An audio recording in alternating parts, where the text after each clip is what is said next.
Yeah. Great. This is President Han. I'll call the special board meeting for August 4th to order. If you have a problem understanding my voice, just let me know. But and if it sounds weird, it is weird because I have COVID. Here we go. I see all the directors. I see plenty of staff, and I think we're ready. Anybody that we're missing needs to, anybody know that somebody missing that we need to wait for? Great. I think we've covered attendance. Any changes to the agenda before I ask for a motion to approve that? Christy, can you pull up the screen though? I'm working on it here. Okay.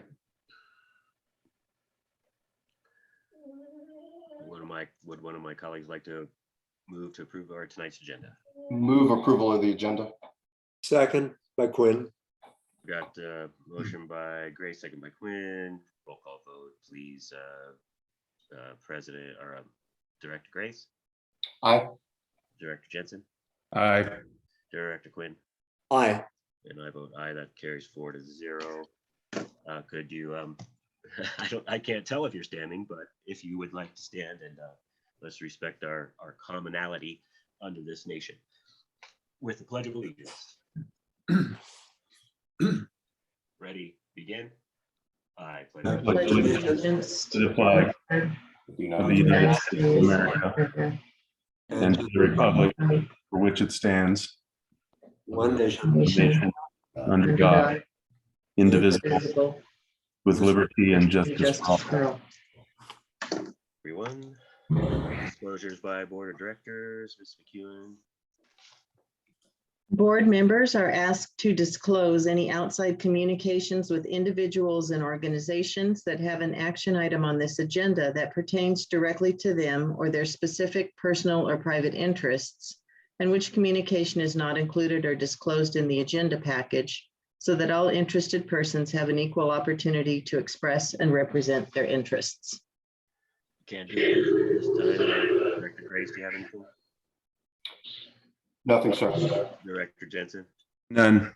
Director Quinn, I have none. and I have none as well. So none of the directors have anything to disclose. That's great. We'll move on to our action items. A, adopt resolution 22/23-11, authorizing the continued use of teleconferencing accessibility procedures for public meetings. Ms. McEwen, Mr. Davis. Thank you, President. I'll handle this, although Ms. McEwen was instrumental in getting the resolution report together. But I think it's obvious that people hear your voice. Part of the reason that we're doing this this evening, the district has certainly tried during COVID to maintain an in-person presence, but it becomes difficult when certainly when board members become impacted or staff have potential exposure issues, or members of the public as well. So since we had a very limited special agenda tonight, and in light of the circumstances, we felt it was appropriate to utilize the emergency procedures under COVID, which are more appropriate for this kind of issues where people have medical or health issues preventing their attendance at meetings. So the many agencies continue actually to meet remotely, and hopefully this may be a one of, but we also may continue just to keep this option open in the future and continue to, as long as the state of emergency exists, which it does, continue to adopt resolutions and play it meeting by meeting to see whether we need to continue this or not. But certainly for this meeting, it's appropriate, and the law does allow us to have this remote meeting, provided the board does approve the proposed resolution. Thank you, sir. Any comments from the public? There are none. Director Grace, None for me, sir. Director Jensen, None, sir. Director Quinn, I have nothing. none for me. Could I have a motion to adopt resolution 22/23-11? I move that the board adopt resolution number 22/23-11, authorizing the general manager to implement and utilize teleconference accessibility procedures to conduct public meetings pursuant to Assembly Bill 361. Second. Motion by Quinn, second by Grace. Roll call vote, please. Christie. Director Grace, Aye. Director Jensen, Aye. Director Quinn, Aye. President Han. Aye, motion carries 4-0. Action item Bravo, ratification and final adoption of resolution 2223-09, calling for an election on a special tax ballot measure and ordinance to increase funding for police services and requesting consolidation with the statewide general election on November 8th, 2022. Public hearing item, Mr. Davis. Thank you, President Han. I will present the agenda report and then request that you open the public hearing upon conclusion. This is essentially a continuation of two items that the board and the public had lengthy discussion of on July 14th at the board's regular meeting. At the conclusion of the meeting, the board directed staff to take certain actions because as part of the agenda package, staff had not proposed amounts for the special taxes at issue here, the police services, and we'll talk separately about the gate operations tax. And the board also directed staff to include a CPI adjustment. There was discussion and direction that it be the CPI for urban wage earners and clerical workers, what's called the CPIW, and that we would use a more appropriate metric in terms of inland counties, in this case, Riverside, San Bernardino, and Ontario as well. So those were not formalized in the documents. There was clear direction to do it, but what we wanted to do to make sure we got this right, and because of some minor changes related to this direction, bring back the resolution and the proposed ballot measure and ordinance for final review and essentially a ratification and reapproval by the board. So moving on to the discussion section, the items that we want to touch base on is that so the board and public clearly sees that in the proposed ordinance in section B now for the police services, it does set the maximum tax rate at $500 per parcel. Want to make a comment on this because I've had some discussion with the general manager about it and want to make sure that the board and the public are also clear that this is a maximum amount. The current amount, the $80, obviously every year, because it was never really intended to cover all the costs and doesn't cover the costs, has always been routinely adopted. But with this proposed rate here, which was essentially a fully burdened rate, and then with the inflation adjustment that I'll discuss in a minute, there may be times when the board does not need to increase the amounts, and there may be times when the board may even decide based on expenses that it could reduce the amounts, because as we currently do, the actual amount will be set each year by board resolution, not to exceed the maximum amount. But the board can certainly go down lower. And if it does go down lower, though, it can in the future bring it back up, provided it does not exceed the maximum amount. So just by way of example, first year we're at $500. If the board the next year felt that, look, $480 is going to cover our budget, it could set the amount at $480. And the next year it could come back and decide, okay, let's bring it up to $495 or even $500. The board can set that rate as long as it doesn't exceed the maximum. So I just want to make sure everybody's clear on that. Okay, hearing no questions on that. With respect to the inflationary adjustment, again, the direction was very clear on that it was the change in the CPI, but not to exceed 2%. But one of the things that I did do in the proposed ordinance, because I think it was fair and appropriate here, and it kind of goes along with the discussion that I just did on the maximum amount, that let's say in the first year, the board inflation's 5%. Again, with the language in the ordinance, it can't exceed 2%, so there would be a 2% or $10 increase. So then the maximum rate becomes $510.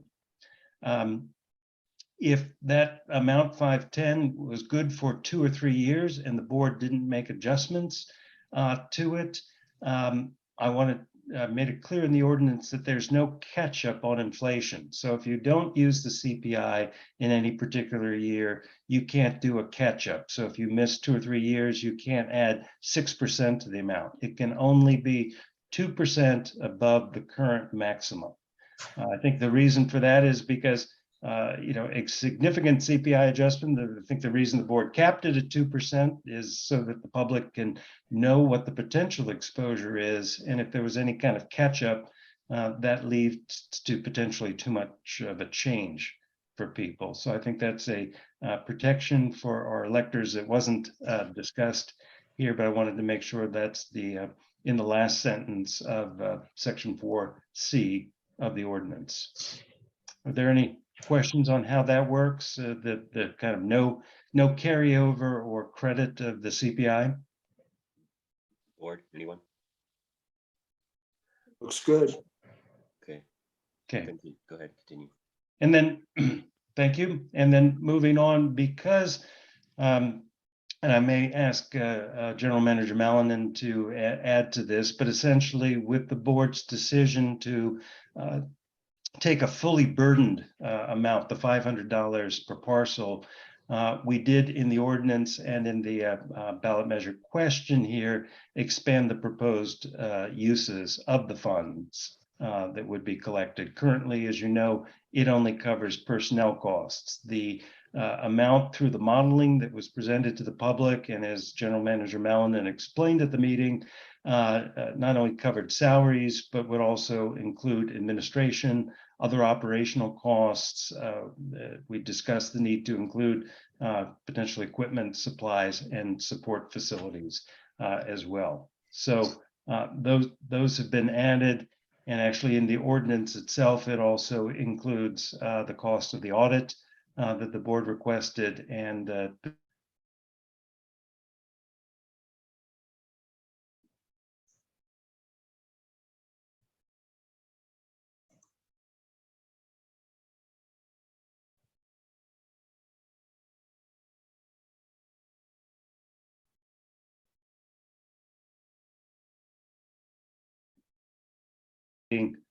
all those changes there. There is a provision in the elections code that, not in Prop 218, but in the elections code that also requires that the amount of taxes to be generated be included. So in both the police tax and the gate tax, we took the base maximum rate and then multiplied it conservatively by 3,600 parcels, because the district has about 3,600 parcels that are subject to the tax. Doesn't mean you always collect it, because there can be delinquencies, but we felt that that was the appropriate number to put forward there. Okay. And then finally, just to also to be clear that this ordinance, if approved by the voters, would supersede the prior tax measure, that there's not going to be an $80 tax plus a $500 tax out there. There's one tax for police services. If approved, it would be this ordinance. So in the final section of the proposed ordinance, it makes clear that the prior approval of the police tax for $80 would be repealed, as well as the ordinance superseding the district ordinance adopted back in 1996 that also put the measure on the ballot and then had certain oversight provisions too that are fully addressed in this ordinance regarding the annual reports and the additional audit that the board requested. So those are really all the changes, and they're all, fully spelled out in the document. So we're available for questions. Again, I don't know if the general manager wants to address the $500 amount and the modeling on that, but I think these cover all the technical changes that were made. Anything to add, Mr. Malinan? No, sir. Just, the model, and we double checked on, because the model had used 3,500 parcels. We refigured that, checked with staff on which ones would be subject and came up with the 36. So that's a little bit of a tweak in the model. But other than that, no other changes. So I'll just stop there. Okay, this is a public hearing item, so let's the record show at 18:20, we'll open a public hearing on action item Bravo, tonight's agenda. And Christie, start the bidding. Okay, Judith Cagle.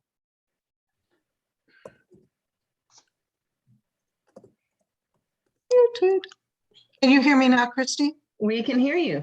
We can hear you.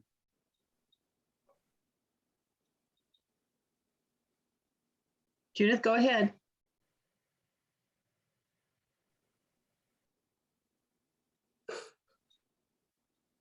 Can you hear me? I can hear you. Okay, wonderful. I'm sorry. Mr. Davies, thank you for a clear and concise reporting of that. I have a question with regard to the wording of a maximum rate of 500 per parcel per year. I'm questioning whether the words "a maximum," are you saying that the most that could ever be pulled hypothetically is the 500 flat rate plus a 2% adjustment that year? Yes, but once that becomes, so it's the base rate plus adjustments, which would become the new maximum. So as I Okay, said, so- if in year 2, the board approved the 2%, then it becomes $510. Would be the new base rate that we would be utilizing. Correct, would be the new maximum. So as I explained, the board does not always have to impose that. It can Of impose, course. anything under it, it just can't oppose anything over it as adjusted. Okay, I'm going to ask you to put on your devil's advocate hat for a moment.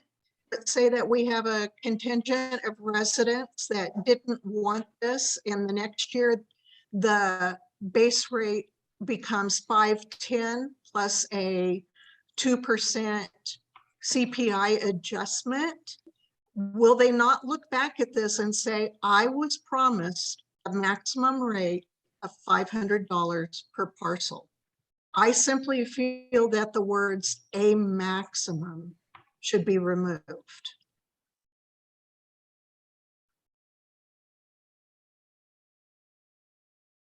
In Okay. other words, Yep. we start with the I- base rate of Right, understand the comment. I mean, I'll let the public, review. build on it. That's fine. Thank you very much. But thank you. And just by, just kind of responding to that, there is also going to be, there are ballot, both arguments and FAQs explaining that. These are questions, and frankly, this is an awkward way to do it. Right. You have to look at the whole of the package, really. This is trying to get a concise summary, but I do appreciate the comment. And Right. but it has to be read in conjunction with the ballot materials, and that's a good point. Mhm. We will explain these things, particularly about the. Well, I have absolutely no problem with what has been written. I believe it is correct, but I also recall in the financial meeting with Mr. Malinan, I believe that he took it at 2% and amortized it, let's say over 20 years, and said that the rate would then be about $834, still well under $1,000 a year. The point is, this does not give the impression that the base will now be increased by the incoming CPI adjustment. And I think that's a danger. So thank you for hearing me out. Okay, any more hands?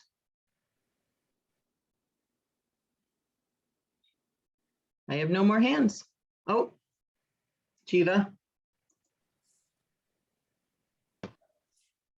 Hello, thank you, Christy. Can you hear me okay? Yes. Thank you. My question was, I know at the last meeting it was requested that there would be an audit. And but I don't recall it being noted at that meeting that it would be paid for out of the $500 that would be taxed per parcel. And also that now the tax would come out of that, the collection fees that you pay to Kern County for that, like you pay for other collection fees as separate line items. So how did that come about that that's being included in here when it was just noted that they wanted to make sure that there was an annual audit every year for accountability? Thank you. No, good question. And again, as I tried to explain earlier, because the board went with the full maximum rate, which would certainly,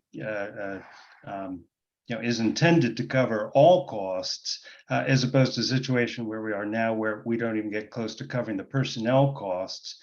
We just felt it was appropriate in the event that there was funds available, because otherwise those two costs, the audit and the any county charges, would essentially come out of the general fund, which has been the problem all along. You're taking things from the general fund here. So those are going to be very small costs. They may not get to those, but we just felt it was appropriate in the event that there were funds, that those would be appropriate to use in the event, because they're directly tied to this tax. Whether we get there or not will really depend on the budgets each year and the amount of revenues. So that was an added item. You're correct, and I tried to point that out in the report. Mr. President, Jiva's hand is up again. Did you want to give her another opportunity? Yes, please. It's important enough to not let anyone get missed. Okay.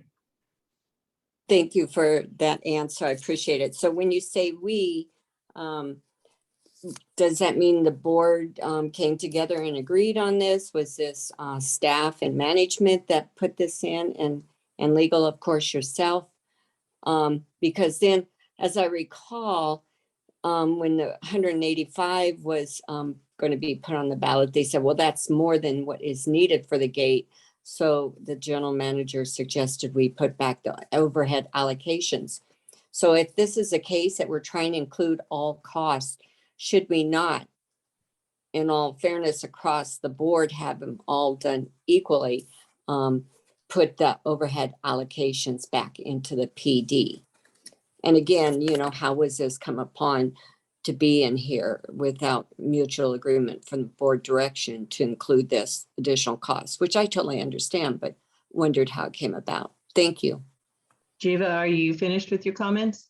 Yes, thank you very much, Christy. Okay. I'm glad to respond to that, President Hahn, if you'd like.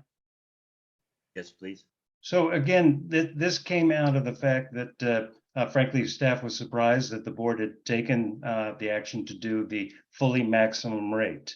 So it was one of those things that was not clearly covered. You're right that there was discussion on the gate, and the gate had included operational costs, so we put that in for the police department as well here. And that's why we're sort of bringing this back, even though the board authorization did allow for staff to make minor changes. We felt it was appropriate to bring these back. So that was my proposal to the board, which we're looking at this evening. The board doesn't like those changes and wants to change them, they can remove them.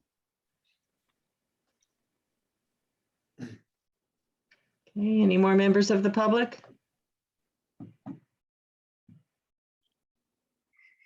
I have no more hands.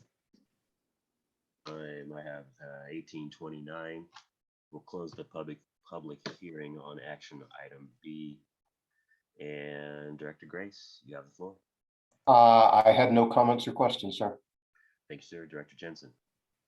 I just have a question. As far as the numbering of the ordinance, is there a reason we couldn't have just replaced the old police tax ordinance with the new one?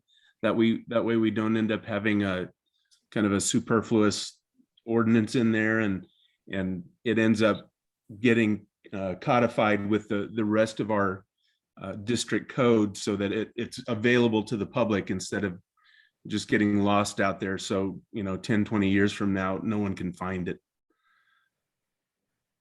Well, a couple things on that, Director Jensen. The district's process for numbering resolutions is essentially based on the year. So you'll see that this ordinance, and Christie help correct me because I had forgotten our numbering process, but the ordinance is based on, you use the year. So this will be 2022. And then the ordinance numbers are the total number of ordinances the district has adopted. So this will be our 255th ordinance.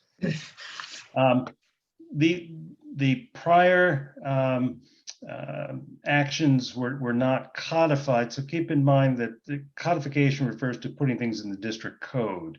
The prior actions were not ever put in the district code, nor is this. But part of the reason we're doing it as an ordinance, as we discussed at the last meeting, is so that everything would be in one place, as opposed to ordinances or resolutions, putting it on the ballot, then you have a ballot measure and you've got to look at the two. This puts everything into one document. And I don't think that the public will have problem finding it, or the district. I mean, certainly we can post this on the website or whatever we need to do to convey it to the public. Probably when we bring back resolutions each year, this might be in the staff report, so that just to confirm it. But again, we're just kind of following the numbering practice, I guess, is the short answer to your question. So then what happens to the old ordinance then? It's still on the books. So on the books in terms of, look, we adopted an ordinance. So of these 255 ordinances, Director Jensen, I suspect a lot of them have been repealed. So, we keep a book, and that's why I put it, if you go down to the section 9, Christie, in here, making it clear that, what action this is replacing. So for the police tax, it was actually a resolution here. Again, all the resolutions are kept in a book too. So we're tying this, actually this one, apologize, this one was ordinance 96-125. So when you look at this and you look at, okay, well, 96-125, 130 ordinances ago, that's no longer in effect with this. So that's kind of how it works. And it's the same with codifications, Director Jensen. I mean, that's something different if we were dealing with, code amendments, but you adopt an ordinance, you repeal some things. So the other ordinances don't just disappear. They've just been kind of replaced. Different codification services do different things. Some are sort of helpful if you look at different, I'm more familiar with city websites than with special district ones, but they will often include the services we use to codify. Will have a little bit of legislative history, kind of showing when it was originally adopted, when it may have been amended as well. And actually, ours does have that. Isn't that correct, Christie? Now I think about it. If you went on the Yes, if it you does. go on the code, it'll refer you to the ordinance that put it in place. And the number that it is assigned by the codifier in the district code isn't necessarily the ordinance number. It will be whatever section, chapter, paragraph where it fits in the code.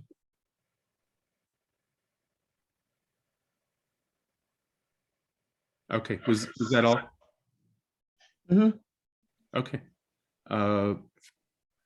Thank you. I don't think I have anything else. Director Quinn.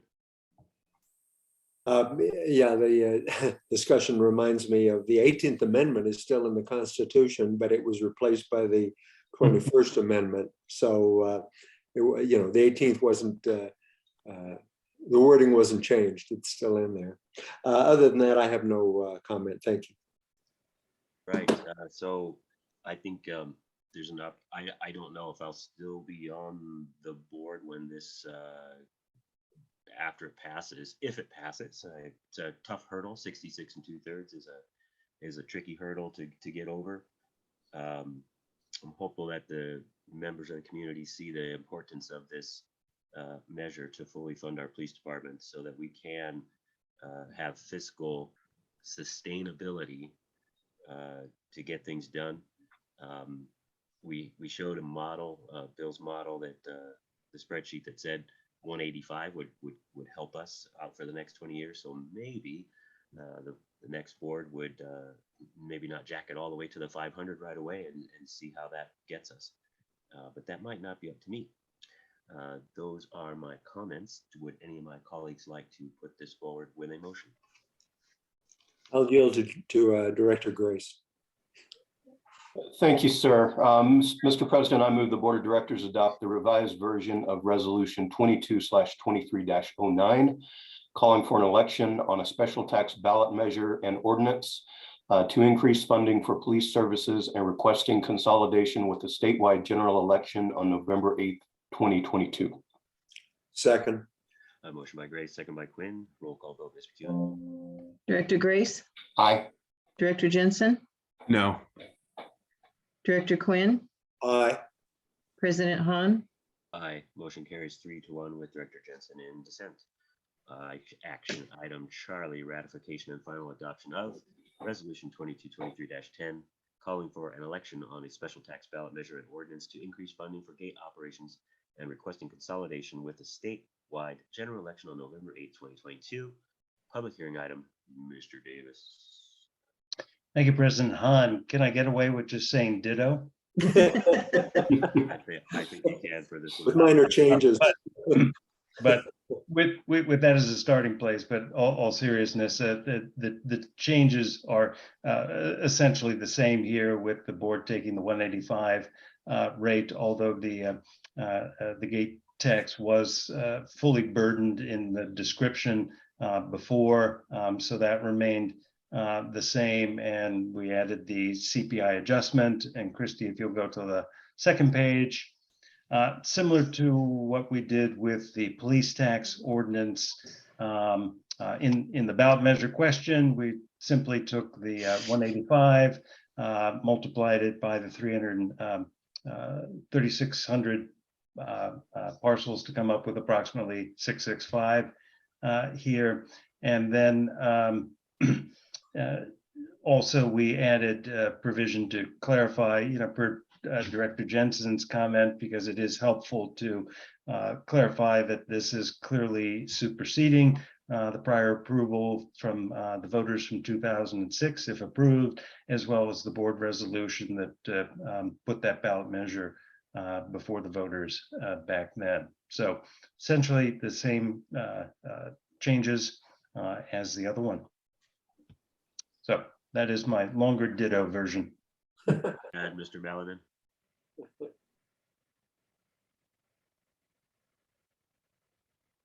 Mr. Balanin, anything to add? Mr. Chairman, no. Again, I think the model I was able to run included all of the costs, and the 665 number was arrived at because we again changed the number of parcels for this tax as well to 3,600. Okay.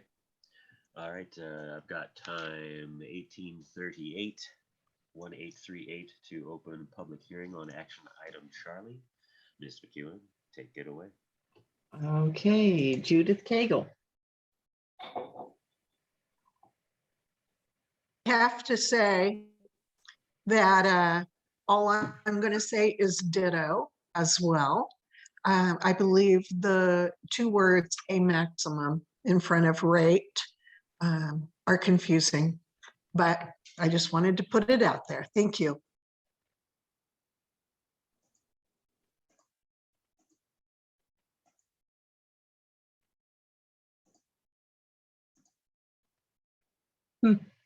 Okay, I have no more hands. Any more?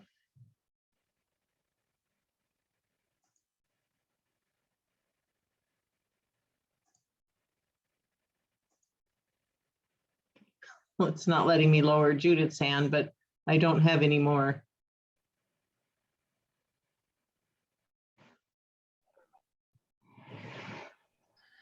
Ms. Cagle, I hear you, but they can't just cherry pick those two words.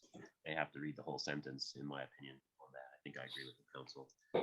All right, to the board, Director Grace. I have no comments, sir. Thank you, sir. Director Jensen, I have nothing.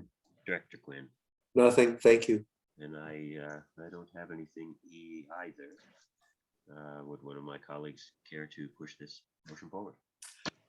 I move the Board of Directors adopt the revised version of Resolution 22/23-10, calling for an election on a special tax ballot measure and ordinance to increase funding for gate operations and requesting consolidation with the statewide general election on November 8th, 2022. Second, I have a motion by Director Quinn and a second by Director Grace. Roll call vote, please, Ms. McEwen. Director Grace, aye. Director Jensen, No. Director Quinn, Aye. President Han, Aye. Motion carries 3-1 with Director Jensen in dissent. All those in support of fiscally sustaining Bear Valley, go tell 10 people. And if they don't tell 10 people, you got to tell 100. Any of my colleagues on the board like to add anything before I adjourn? I have nothing. Nothing here. Nothing. All right. Thank you, gentlemen. Thank you, members of the public. Thank you, staff, for coming together on the short notice, and enjoy not having an August meeting. Oh, wait. Get well, Greg. Get Thank you, well. sir. Thank Thank you. Without objection, the meeting adjourns at 18:41. Good night, all. Thank you. Thank you, everyone.